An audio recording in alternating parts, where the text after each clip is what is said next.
मेरी जब शादी हुई तो मेरी शादी अच्छे घर में हुई। अच्छा घर, बड़ा, हाँ पैसे वाला। यानी जब मेरी पत्नी का जन्म हुआ उसके परिवार में, उस समय उसके घर में कारें और बंगले थे,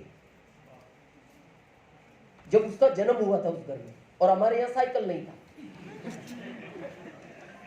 तो अब इसमें ना तो गलती हमारी है ना पत्नी की है, ये गलती है घर वालों की जिन्होंने ये संबंध किया। संबंध को हमेशा बैलेंसिंग में ही करना चाहिए, क्योंकि अमीर ससुराल के अगर फायदे हैं तो नुकसान भी है। अमीर ससुराल का फायदा पता है क्या है? आपको कोई आर्थिक प्रॉब्लम हो तो वो मदद करते हैं, सपोर्ट करते हैं। नुकसान बताऊं? उनकी बहन को कोई प्रॉब्लम हो तो वो आपकी एक्स्ट्रा मदद करते हैं।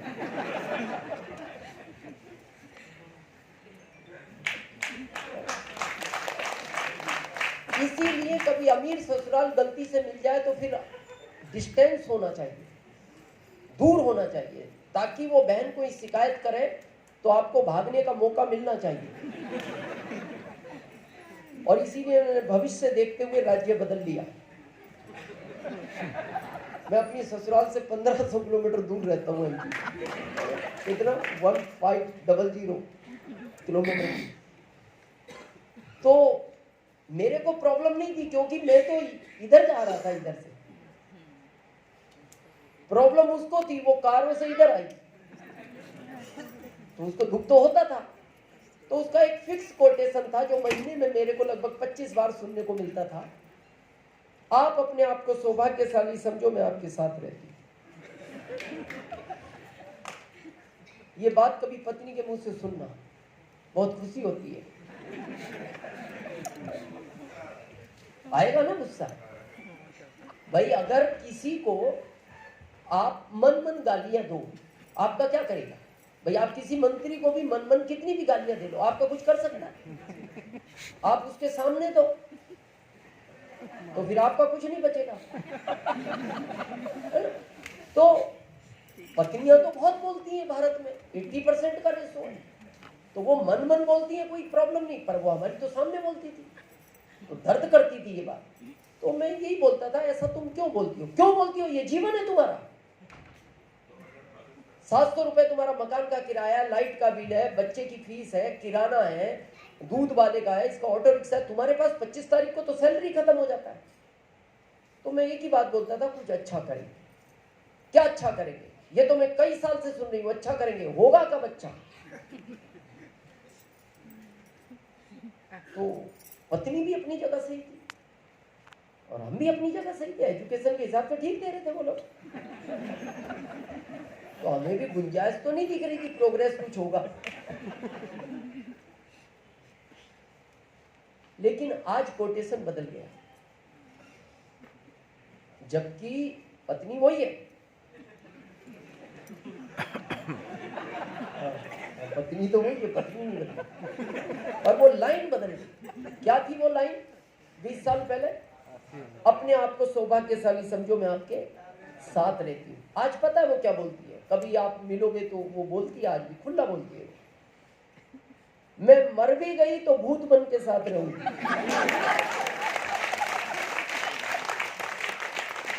तो क्या हो गया ऐसा 20 साल में? कुछ नहीं हुआ। 20 साल पहले जॉब मेरे साथ था, अभी अर्शिन मेरे साथ। ये था। तो मैं आपसे सीरियसली बात करना चाहता हूँ। हो सकता है मेरा अगला नंबर कब हो, क्योंकि 4 साल बाद तो अभी आया हूँ, और मेरे को पूरा भारत जाना होता है। मैं 8 से ज़्यादा मीटिंगें करता हूँ, तो 8 मीटिंगें करने में लगता है टाइम, पूरा इंडिया घूमना और 8 मीटिंगें करनी में। तो इसलिए हो सकता है अगला नंबर कब आए। तो मैं आपसे एक स्पेशल रिक्वेस्ट करना चाहता हूँ, आप इस सिस्टम के प्रति या तो सीरियस हो जाओ या फिर वो लाइनें सुन के सीरियस हो गए। मतलब आप भी चाहते हो पत्नी जब ऐसा बोले तो ही तेज काम करूंगा, या उन लाइनों के सुनने के पहले तेज गति आ जानी चाहिए?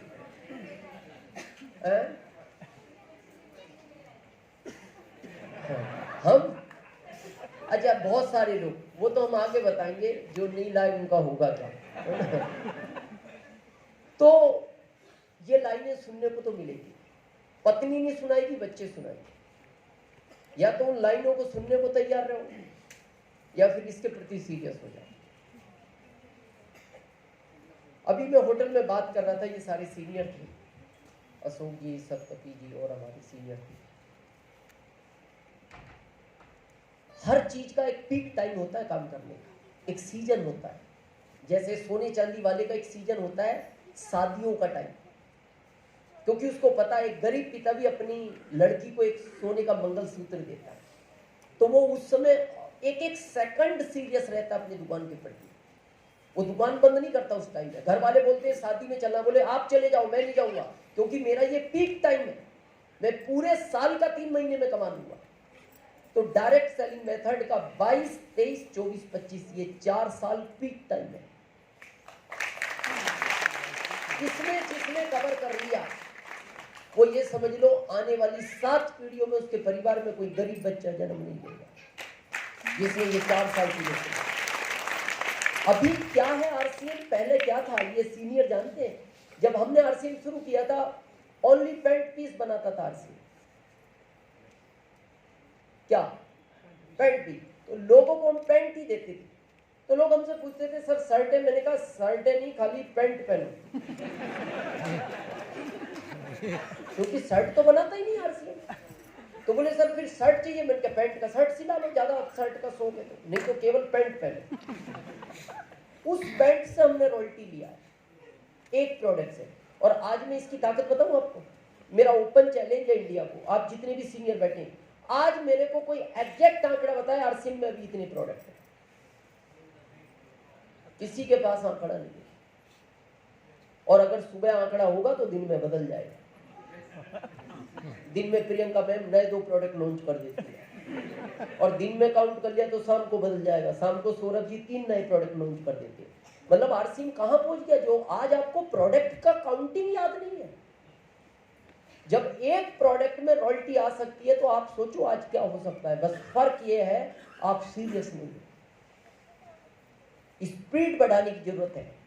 बहुत लोग इसमें 3 महीने में रॉयल्टी निकालते हैं, कुछ 3 साल में भी नहीं निकाल पा रहे। मैं बताऊं उसका रीजन क्या है। एक बार एक व्यक्ति अनजान शहर में गया, कई बार जाते हैं ना तो हमें एड्रेस मालूम नहीं होता तो हम पूछते हैं जनरली। तो उसने जाके पान वाले से पूछा, पान वाले को आइडिया रहता है रोड का, तो उसने पान वाले की दुकान पे जाके पूछा भाई साहब मेरे को स्टेशन जाना है, कितना देर लगेगी। तो वो पान वाला चुप रहा। फिर उसने दोबारा पूछा भाई साहब मैं आपसे ही पूछ रहा हूँ, स्टेशन जाने में मेरे को कितनी देर लगेगी। फिर भी पान वाला चुप रहा। तो उसको अच्छा नहीं लगा, यार बोले इंसानियत ही नहीं है, बता सकता था ये तो वो चल पड़ा। जैसे ही वो चला तो पान वाले ने पीछे से आवाज लगाई 7 मिनट में पहुंच जाएगा। तो उसको ये बात अच्छी नहीं लगी, वो वापस आया। उसने पान वाले से कहा तुम अजीब आदमी हो, मैं तुम्हारे पास खड़ा था जब, और मैंने 2 बार पूछा तो तुमने जवाब नहीं दिया, और जब मैं चल पड़ा तो पीछे से आवाज लगा रहे हो 7 मिनट में पहुंच जाएगा। उसने कहा पागल तेरी चाल देख के बताऊंगा ना कितनी देर में कवर करेगा।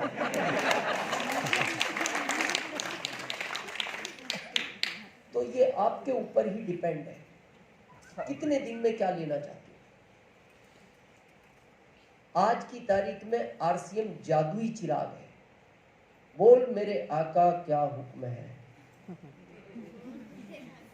वो कमाल है, उस जगह आ गया है ये। बस वो आपको क्या लेना है और कब लेना है, ये मैंने शुरू में कहा था, ये आपको ही डिसाइड करना है। कैसे किया जाएगा पूरा भारत समझाएगा, हम भी समझाएंगे। तो यहां से ये आपका सफर होगा स्टार्ट।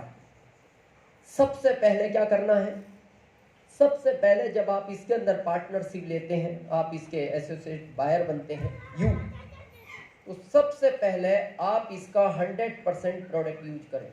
अगर आप इसका 100% प्रोडक्ट यूज करने के लिए तैयार हैं तो ही आप आरसीएम करें, नहीं तो फिर आरसीएम को करने का कोई फायदा नहीं है। अभी सतपत जी कह रहे थे ना, ये बात हम होटल में करें, इस दुनिया में सबसे अमीर आदमी पता है कौन है, जिसका स्वास्थ्य अच्छा है। उससे अमीर कोई आदमी नहीं है जिसका स्वास्थ्य एकदम अच्छा है। और जिसका स्वास्थ्य अच्छा नहीं है, अगर उसके पास 100 करोड़ रुपए भी है, वो इस दुनिया का सबसे गरीब आदमी है। तो आप अगर इसका 100% प्रोडक्ट यूज करते हो तो नेचुरल 15 साल ज्यादा जियो। 15 साल। मेरा आज भी ओपन चैलेंज है, मेरी एनर्जी आज भी एक 25 साल के लड़के से ज्यादा है। आज भी मैं 25 साल के लड़के से रेस लगाने की ताकत रखता हूं। यहां मेरे फादर की एज के कुछ लोग बैठे हुए, इनको पूछना, और आप भी जानते हो, पहले ये बाल 40 साल के बाद सफेद होना शुरू होते थे। आज स्थिति यह है 40 तक कंप्लीट घूमता है। क्या हो गया? ये आपका खान पीन बिगड़ गया। ये नेचुरल है और ओरिजिनल है। नेचुरल है, ओरिजिनल है। कुछ होने लगे सफेद, टाइम के साथ होते हैं, वो कोई प्रॉब्लम नहीं, लेकिन अभी भी ओरिजिनल है और नेचुरल है। और मेरी एज अभी 54 रनिंग है। 54। ये इस प्रोडक्ट का कमाल है। आप भी चाहते हो फिट रहना? इंडिया में आज भी 60% लोग ओवरवेट हैं। कोई यहां तक, कोई यहां तक, कोई यहां तक, कोई यहां तक, और कोई तो यहां तक है कि इसको चाय ले जाके दो तो अलग से टेबल नहीं देना पड़ता, इधर ही रख के पीता है। उसको पूछो क्या है ये, बोले सेल्फ सर्विस। टेबल साथ है उसका, और उसको पूछो ये क्या बना रखा है तुमने, तो पता क्या बोलता है, खाते पीते परिवार से होते। बोले इसका तो पेट ही नहीं है, बोले ये कुपोषण का शिकार है। ये मेरा सर्वे नहीं, गवर्नमेंट का सर्वे है। हमारे परदादाजी एवरेज 100 साल जिए, ये गवर्नमेंट का सर्वे है। दादाजी 90, पिताजी 80। अभी आपके बारे में सरकार ने 60 डिसाइड कर रखा है, घोषित ही कर रखा है। क्या बोलती है सरकार? 60 साल जी लो तो अपने आप को सौभाग्यशाली समझो। क्या हो गया ये 100 से 60? ये आपका खान पीन बिगड़ गया। भारत में आज भी 80% लोगों का डाइजेशन बिगड़ा हुआ है, और जिसका डाइजेशन बिगड़ा हुआ है उसको 50 नई बीमारियां जन्म लेगी। You know digestion. इसलिए मैं कहता हूं अपना हेल्थ गार्ड और गामा अगर आप रेगुलर खाते हो, आपका कभी डाइजेशन नहीं बिगड़ेगा। कुछ मत खाओ, गामा और हेल्थ गार्ड 100% खाओ। डाइजेशन बिगड़ना यानी नई 50 बीमारियों को अपने शरीर में इंटर करना। समझे सही और गलत डाइजेशन? सुबह उठे, पानी पिया या नहीं पिया, बाथरूम की तरफ रेस लगा दी और 2 से 3 मिनट में बाहर आ गए, तो आपका डाइजेशन राइट है। ये कितने % लोगों का? काफी लोग, हाँ 100% वाले। और ये भारत में कितने % लोगों का? 20। 80 का पता है क्या स्थिति है? उठा, पानी पिया,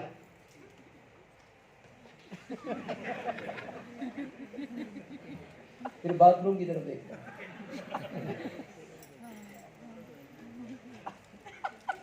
फिर 5 मिनट बाद पत्नी को बोलना चाय बनाओ, एक चाय बनाओ। चाय पी ली, फिर थोड़ा घूमा,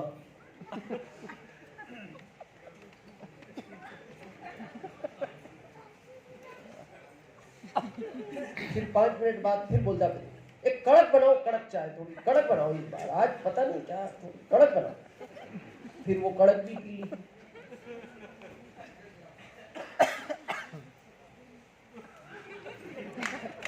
फिर लास्ट में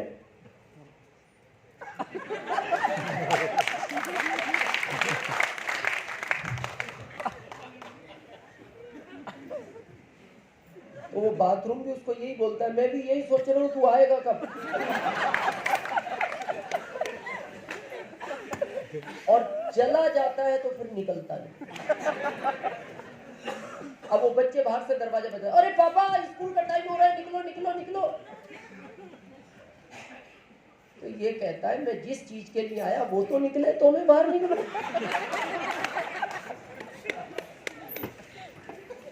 ये स्थिति है 80% लोगों की इंडिया में। तो सरकार सही कह रही है। ये तो यहाँ तक वही पहुंचेंगे जिनका डाइजेशन ओके है, और आरसीएम का प्रोडक्ट खाने वाले का डाइजेशन ओके ही रहेगा। तो सबसे पहले आज के बाद ये संकल्प ले, आरसीएम धीरे करूंगा तो चलेगा, लेकिन मैं प्रोडक्ट 100% यूज करूंगा। और बड़ा काम करना है, 10-20 लाख 50 लाख पर मंथ कमाना है, तो फिर प्रोडक्ट की नॉलेज लो।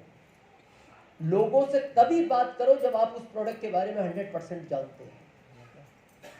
और वो कब जानेंगे? जब आप उसको बार बार 100% यूज करोगे, आपका कॉन्फिडेंस लेवल आएगा।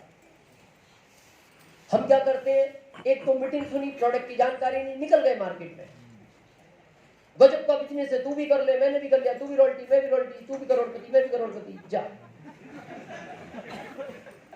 5 मिनट में दोनों करोड़पति।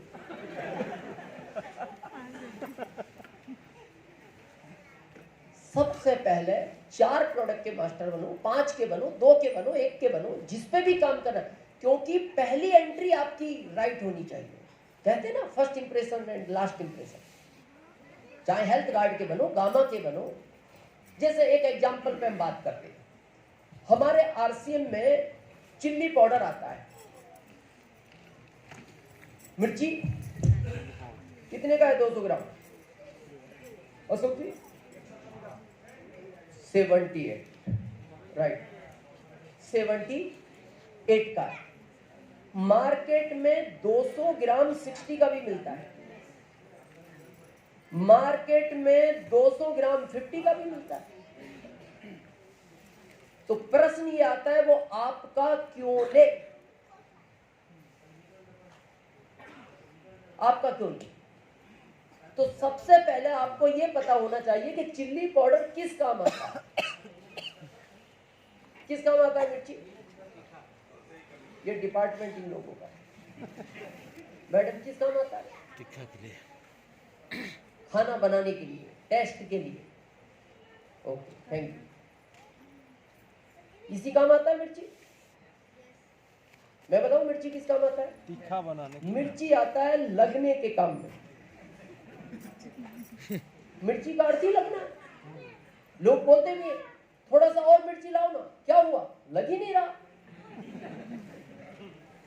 भारत में तो ऐसा भी बोलते हैं लोग, देखना। मैं इसको एक ऐसी बात कहूंगा, इसको मिर्ची लगे, इसका मतलब मिर्ची लगता है। मिर्ची का काम ही लगना है। हाँ, ये बात अलग है, उस समय आपको रिजल्ट ना दिखाई दे। मिर्ची के रिजल्ट ज्यादातर मॉर्निंग आते हैं, जब आदमी सुबह बाथरूम से निकल के अलग चाल में चलता है और फिर पत्नी को बोलता है शायद रात को मिर्ची ज्यादा था, जो भी एक्स है। तो पहला लॉजिक है, मिर्ची लगने के लिए डाला जाता है। अब प्रश्न आता है, इन मिर्चियों का रेट अलग अलग क्यों है? तो क्या प्रोसेसिंग है मिर्ची बनने का, वो पता होना चाहिए। मिर्ची 3 तरह से पिसता है।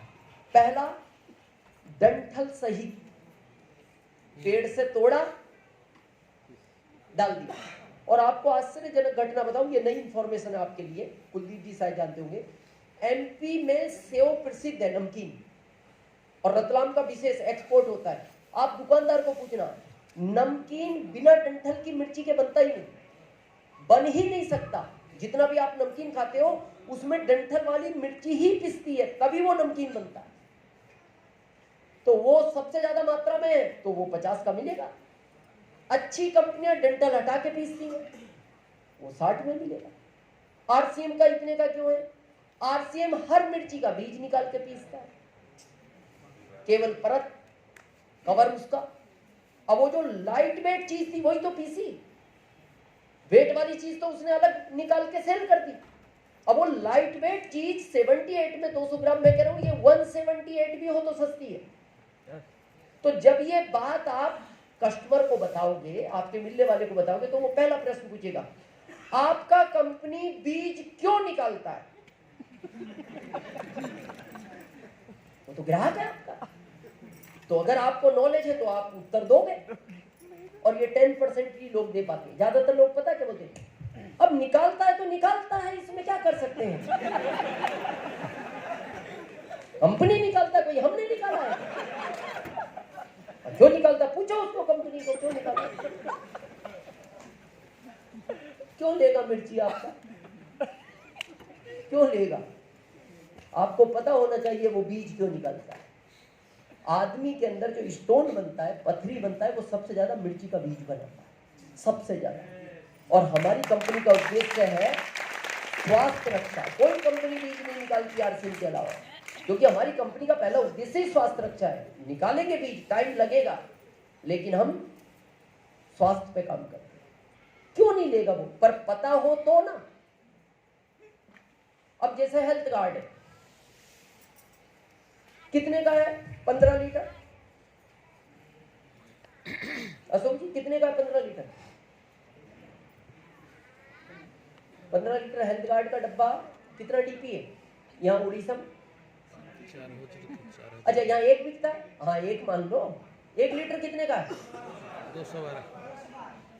212 डीपी।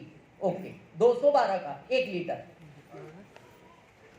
1 लीटर भारत में ये 190 का भी है, 1 लीटर भारत में ये 180 का भी है। अब ये 212 में क्यों ले? प्रश्न है, और उसका लॉजिक प्रश्न है, भाई आपका 212 का क्यों? तो जनरली लोग पता क्या बोलते हैं, इसको खा के तू ज्यादा लंबे टाइम जिएगा, इसको नहीं खाएगा तो तू जल्दी मर जाएगा। तो उसका अगला जवाब पता क्या होता है, इतना महंगा अगर जिंदगी भर खाऊंगा तो वैसे भी मर ही जाऊंगा। तो फिर आप क्या बोलते हैं, जा मर जा, मर जा, तू मरने के लिए मर, खत्म, बिक गया हुई। हमें पता होना चाहिए क्या कंटेंट है, ये सारे ऑयल से कैसे सस्ता पड़ता है, इसका कितना ओरिजिनल है, बाकी का कितना है, ये चलता कितना है। अगर ये ऑयल 1 लीटर 10 दिन चलता है तो ये 15 दिन चलता है, ये पता होना चाहिए। अगर दोनों का फिर कंपैरिजन करोगे तो ये सस्ता पड़ता है, पर वो पता हो तब। तो सबसे पहला काम क्या करना है आपको, नॉलेज को अपडेट करना है। जमाना बदल रहा है, आरसीएम बदल रहा है, नॉलेज को अपडेट करो। ये पुराना आरसीएम नहीं रहा। क्लियर है पिक्चर? यहां से ये सफर स्टार्ट होगा, इस तरह ये सिस्टम आगे रन करता है। 2 3 4 5 6 7 8 9 10 11 12 लोगों से बात कर सकते हो भारत में? कर सकते हो? 8 से 10 से 20 50 से कौन कर सकता है? 2 से तो कर सकते हो, कम से कम 2, ज्यादा से ज्यादा पूरा भारत। अब प्रश्न आता है, बात किससे करनी है? जो भी भारत में आदमी जैसा नजर आए, आदमी लगना चाहिए। बात शुरू कर दो, क्या फर्क पड़ेगा? आपकी बात सुनने के बाद वो एक उत्तर दे सकता है जिसका आपको डर रहता है, यही देगा ना। आपने अगर इससे बात नहीं करी तो ये परमानेंट उत्तर है, तो परमानेंट ही नो है ना। लेकिन बात करने से क्या फायदे होते हैं आज उसको समझते हैं। काफी टाइम पुरानी बात है, ये गाइडलाइन के पहले की। मैं इंदौर से कोलकाता आ रहा था, मेरी इंदौर से फ्लाइट थी, कोलकाता मेरा मीटिंग था। तो जैसे मैं फ्लाइट में चढ़ा तो एक व्यक्ति बैठा था, फुल उसकी सीट पे, हाफ मेरी सीट पे।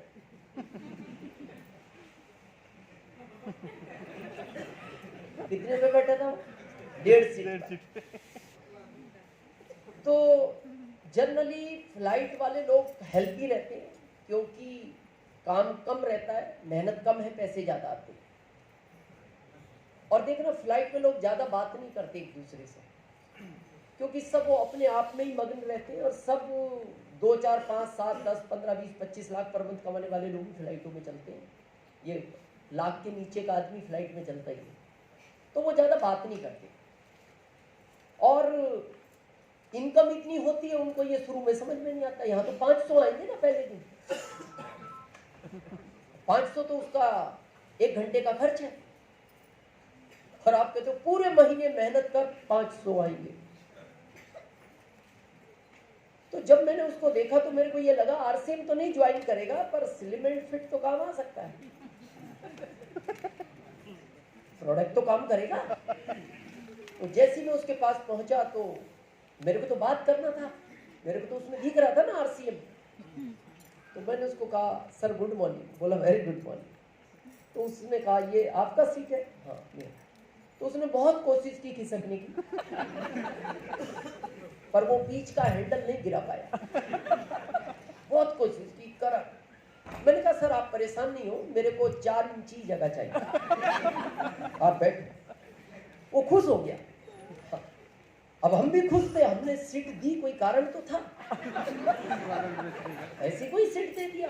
2 घंटे का यात्रा 4 इंची पे करेंगे।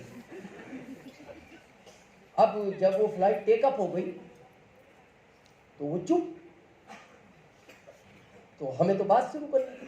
तो हमने कहा, मैंने कहा सर आपको ऐसा नहीं लगता उधर से फ्लाइट थोड़ा झुक रहा है? तो वो मुस्कुराया, बोला मजाक करते हो। मैंने कहा नहीं मेरे को लगा सर ऐसा, भी ठीक है। अब वो फिर चुप हो गया, तो मेरे को तो शुरू करना था।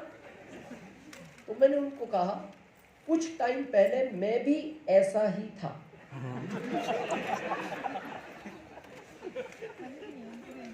तब उसका ओरिजिनल वेट पता लगा। बोला 165 केजी। मैंने कहा नहीं मैं 175 केजी था। टेंशन ना। बोले अभी? मैंने कहा अभी ओनली 65 केजी। बोले 110 रिड्यूस। मैंने कहा अब चुप बैठ, अब तू चुप बैठ, अब तक तो मैं चुप। अब उसके अंदर तो उथल पुथल मची। बोला यार गजब हो गया, मैं तो कितने साल से कोशिश कर रहा हूं। बोलता है बुरा नहीं मानो तो मैं पूछ सकता हूँ कैसे हुआ?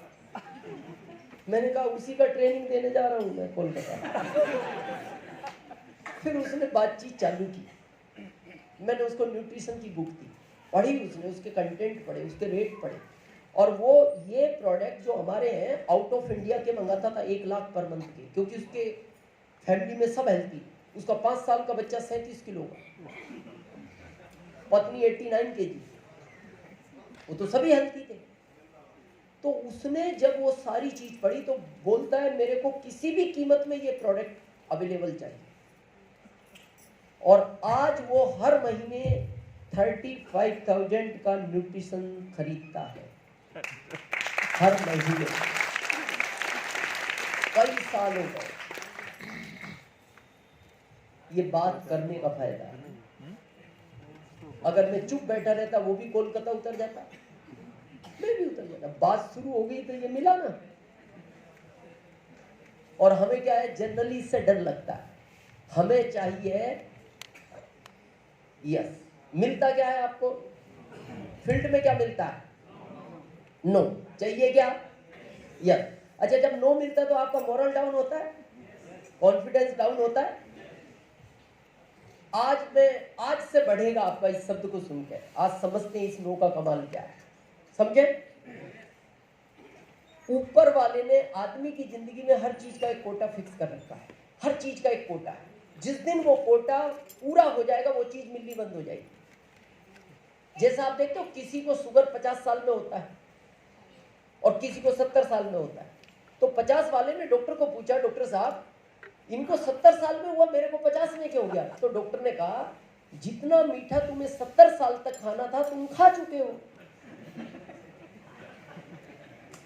कोटा पूरा हो गया, इसलिए तुम्हें शुगर हो गया। और ये रियल है। मेरे को सीनियर जानते हैं, मेरे को एसी से बहुत प्रॉब्लम है। मैं जब एसी में चलता हूँ तो सुबह मेरे को 5-6 मिनट बहुत छींक आती है, बहुत तेज। मैंने कई डॉक्टरों से कंसल्ट किया तो उन्होंने कहा एक ही ऑप्शन है, आप एसी इग्नोर करो, एसी को छोड़ दो। तो मैंने उनको कहा वो फ्लाइट में मेरे लिए एसी क्यों बंद करेंगे? अलग कोई कंपाउंड तो है नहीं जिसमें बैठ जाओ और वो बंद कर दे, और उसमें तो और ज्यादा कूलिंग रखते हैं वो। मैंने कहा ये पॉसिबल नहीं है। तो फिर मैंने उनको पूछा, मेरे साथ और भी तो लोग चलते हैं फ्लाइट में, ट्रेन में भी चलते हैं, होटल में भी रुकते हैं, उनको छींक क्यों नहीं आती? तो उस डॉक्टर का जवाब था, तुम्हें पूरी जिंदगी में जितना एसी यूज करना था तुम कर चुके हो, तुम्हारा कोटा पूरा हो गया, तो अब तुम्हें छींक आएगी। तो इनका भी कोटा है, जिस दिन ये कोटा कंप्लीट हो गया उस दिन ये लोग मिलने बंद हो जाएंगे, फिर केवल ये मिलेंगे। और आपको लगता है सर ये तो मोटिवेशन का पार्ट है, ऐसा होता नहीं। मैं आपको प्रैक्टिकल दिखाता हूँ। हमारे बीच लीडरशिप अचीवर है, लीडरशिप अचीवर, हाथ खड़ा करें, वहां है। और एक तरफ, हाँ बैठे, आप बैठे। कितने लोगों ने अभी तक आरसीएम के लिए आपको मना कर दिया? 10, 20, 50, 100? एक आइडिया, 150, थैंक यू। 150 लोगों ने इनको आरसीएम के लिए मना किया। ये अभी लीडरशिप अचीवर है। रॉयल्टी अचीवर है हमारे भी, रॉयल्टी। कितने लोगों ने अभी तक आरसीएम के लिए मना कर दिया? 300 लोगों ने, ओके थैंक यू, बैठ जाए। टेक्निकल अचीवर है, टेक्निकल काफी। कितने लोगों ने अभी तक आरसीएम के लिए मना कर दिया? हजारों लोग, हजारों लोग। अब ध्यान से देखना, 150 ने मना किया तो लीडरशिप आ गया,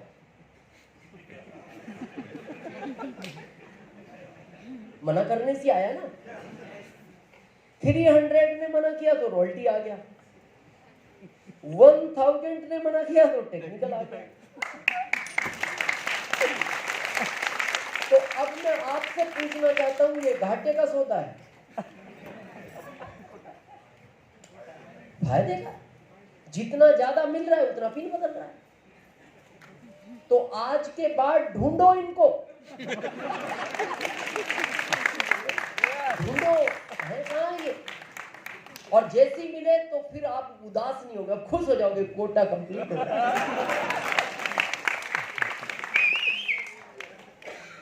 पता है हमारे साथ प्रॉब्लम क्या है? हम 1 महीने में 2 लोगों से मिलते हैं, तो फिर ये कोटा बहुत टाइम में पूरा होगा। आज के बाद 1 दिन में 10 लोगों से मिलो तो ये कोटा जल्दी कंप्लीट हो जाएगा। मेरे को आज भी याद नहीं है, 8-10 साल से मैं कभी जब राजधानी अभी जा रहा था दिल्ली, मेरी मिसेस साथ थी, न्यूट्रिशन का एक प्रोग्राम था, तो जनरली एक बात चालू हुई और उसने आरसीएम के लिए यस बोला और ज्वाइन हो गया, और दिल्ली जाके उसने प्रोडक्ट ले लिए लगभग 7,000 के। तो मेरी पत्नी ने होटल में जाके कहा, आपने इससे ज्यादा कुछ समझाया नहीं, ये आरसीएम तुरंत ज्वाइन क्यों कर गया? मैंने कहा ये कोटा कंप्लीट है ना, तो अब तो यही करेगा ना। हाँ, ये तो 20 साल में कोटा हो गया पूरा। पहले ये हर चीज का कोटा बनाया है, ऊपर बनेगा। बस ये है, ये जिस दिन पूरा होगा फिर ये नहीं मिलेंगे, और इसको पूरा करने का रास्ता ये है, इनको ढूंढने वालों के लिए स्पीड बढ़ाओ। क्लियर है? इस तरह ये सिस्टम रन करता है।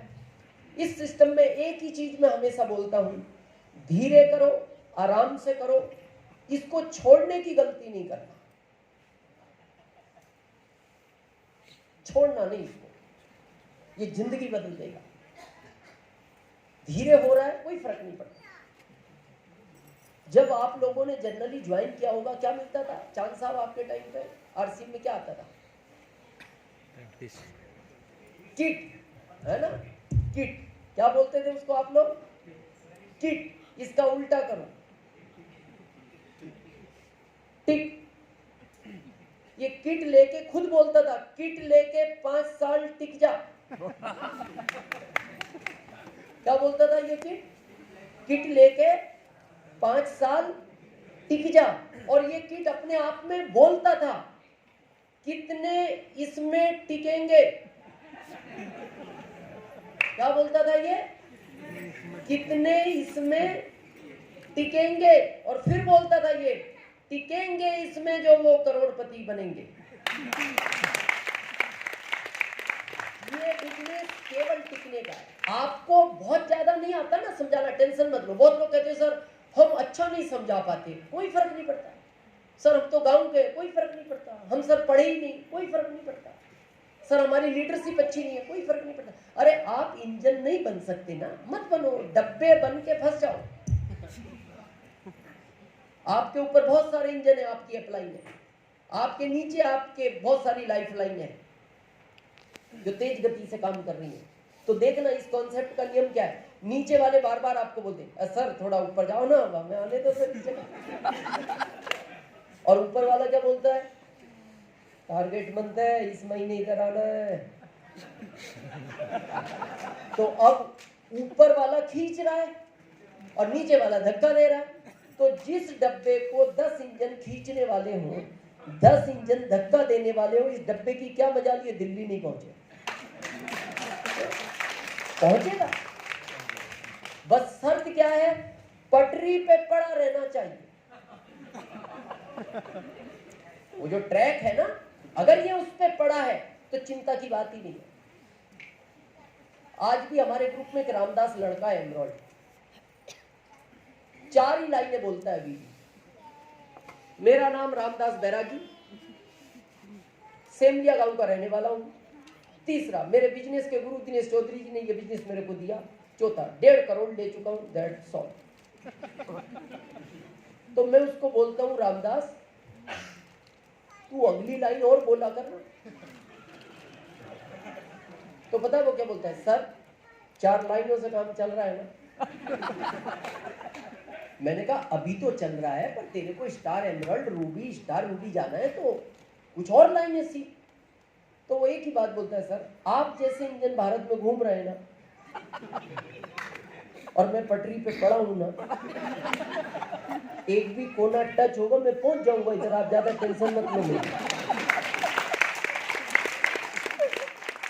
और ये सीनियर जानते हैं, आज भी आरसीएम में ऐसे टेक्निकल अचीवर है भारत में जो 1 लाख पर मंथ कमा रहे हैं, और वो स्टेज पे आके ठीक से अपना नाम नहीं बता पाते। आज भी ऐसे लोग हैं आरसीएम। तो उनको पूछो यार 1 लाख पर मंथ आ रहा है, नाम बोले कुछ नहीं, बीच में है।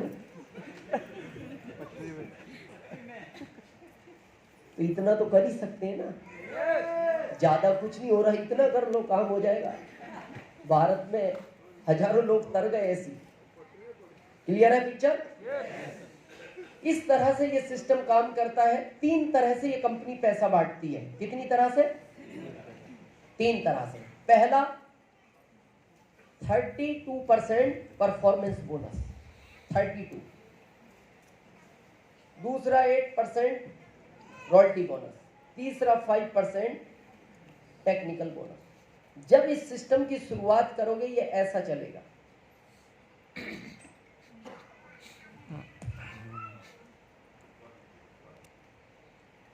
और एक बार नहीं, कई बार हो।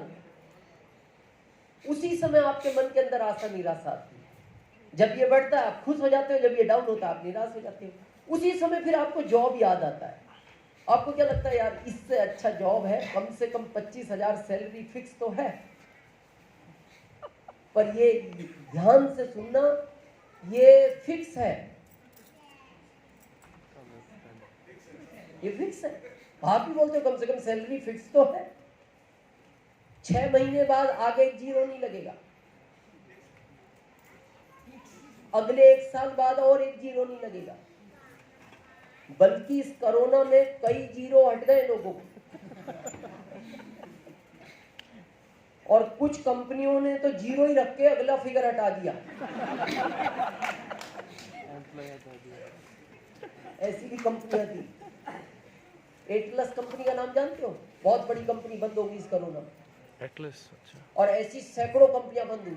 और आपको गर्व होगा कि अब तक के 20 साल के टर्नओवर का रिकॉर्ड आरसीएम ने कोरोना में तोड़ा। 20 साल का टर्नओवर कोरोना के टाइम पे तोड़ा है आरसीएम ने। जहां बड़ी बड़ी कंपनियां बंद हुई वहां आरसीएम आगे बढ़ा। ये क्यों होता है समझे थोड़ा, क्यों बढ़ता है क्यों घटता है समझे। जब ये बिजनेस आप किसी को समझाने गए, आपने उसको समझा दिया तो ये बिजनेस बढ़ता है। जब आप ये बिजनेस किसी को समझाने गए, उसने आपको समझा दिया,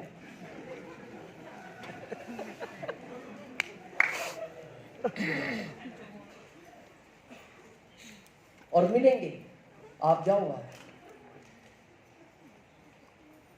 मेरे को इस बात का गर्व है कि मेरा भारत में जन्म हुआ। मेरे को दुख इस बात का है कि भारत स्वतंत्रता का देश है, आदमी स्वतंत्र है। ठीक है, तुम्हें कुछ नहीं करना मत करो, तुम्हें आरसीएम नहीं करना मत करो, पर जो कर रहे हैं उनको तो डिस्टर्ब मत करो, ये उनको डिस्टर्ब करता है। कैसे लोग मिलते हैं समझे आज थोड़ा। एक बार 3 दोस्त बॉम्बे गए, पहली बार, फर्स्ट टाइम, गांव के थे, जिंदगी में पहली बार बॉम्बे गए तो बड़ा अच्छा लगा। अब उन्होंने गांव में छोटा मोटा तालाब देखा था और बॉम्बे में जाके समुद्र, तो बड़े एक्साइटेड हो गए, बोले इतना भी पानी होता है। एक ने कहा ये समुद्र है, बोले यार कितना बड़ा है, जहां तक देखो पानी पानी, किनारा दिखता ही नहीं। तो एक ने कहा घूम के आए क्या पानी में। दूसरा बोला हम में से कोई तैरना नहीं जानता। तो तीसरा बोलता है नाव से चलेंगे, नाव है यहाँ इंजन वाली बड़ी बड़ी। तो उसने कहा पूछ लो, नाव वाले से पूछा, उसने कहा 1 घंटे का 1000 लगता है, और आज ड्राइवर नहीं है, ड्राइवर स्ट्राइक पे है, तुम चाहो तो ले जा सकते हो। तीसरे ने कहा नाव का मैटर है, चलो क्या है।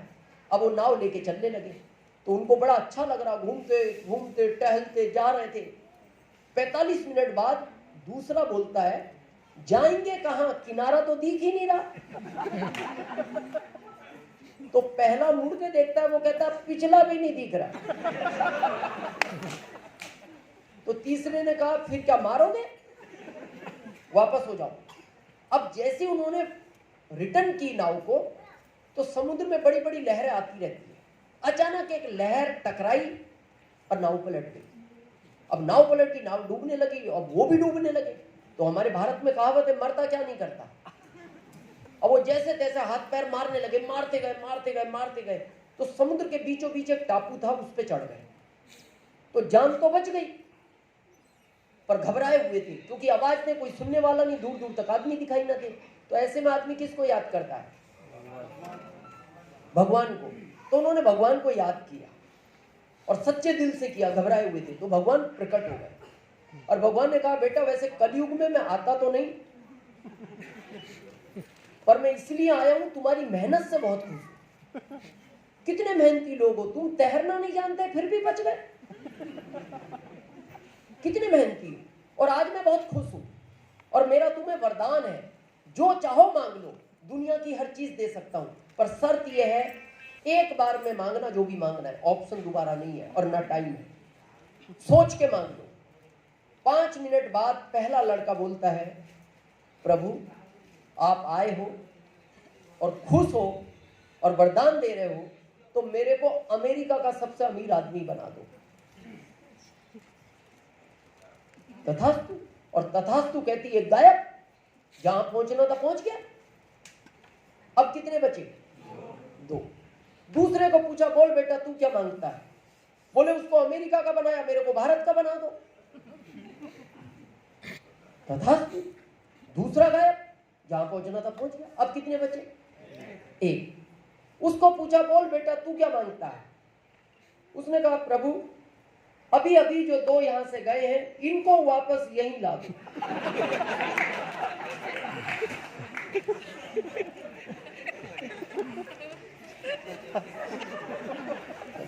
वरदान था वो तो।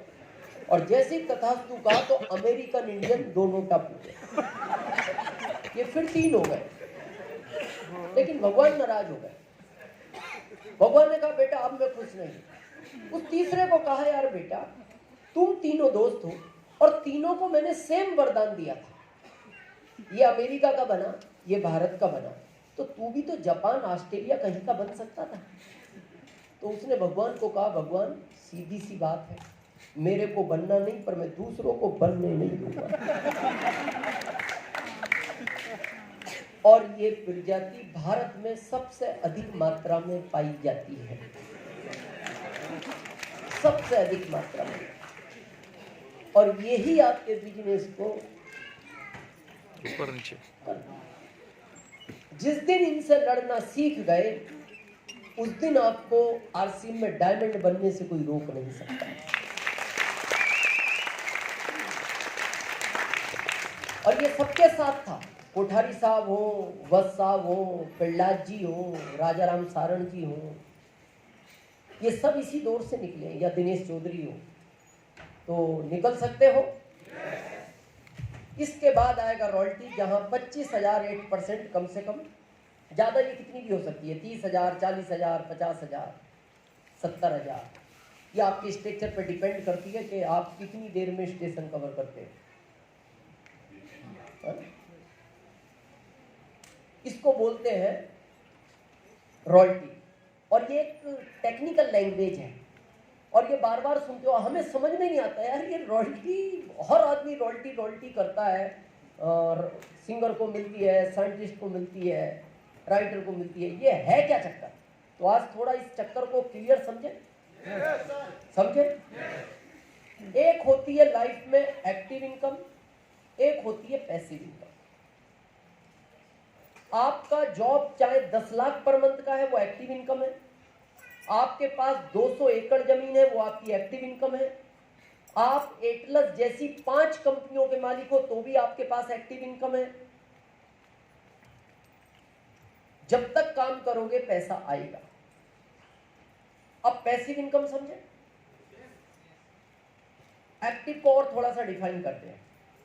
आपके इधर उड़ीसा में धान होता है, धान, पहले दिन से धान को मेहनत करते हो खेत में, कितने दिन में फसल देता है?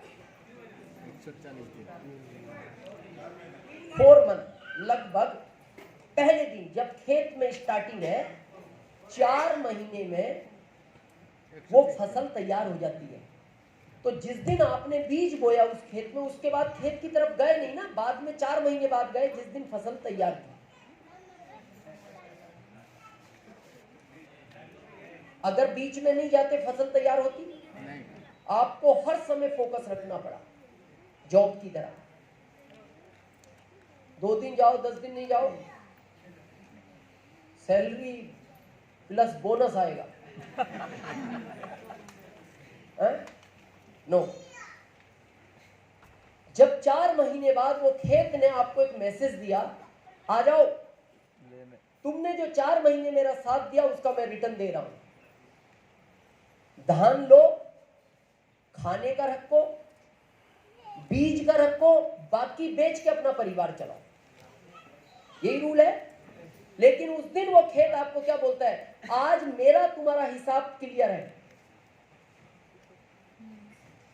आज मैं तुम्हारे लिए शून्य हो गया। कल से मत कहना मेरे से अब फिर दे मेरे को, अगर चाहिए तो ये काम फिर कर जो किया था।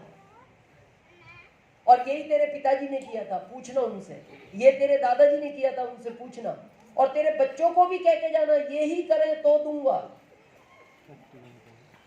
ये होती है एक्टिव इनकम। जब तक इन्वॉल्व हो पैसा आएगा। अब पैसिव समझते, आरसीएम।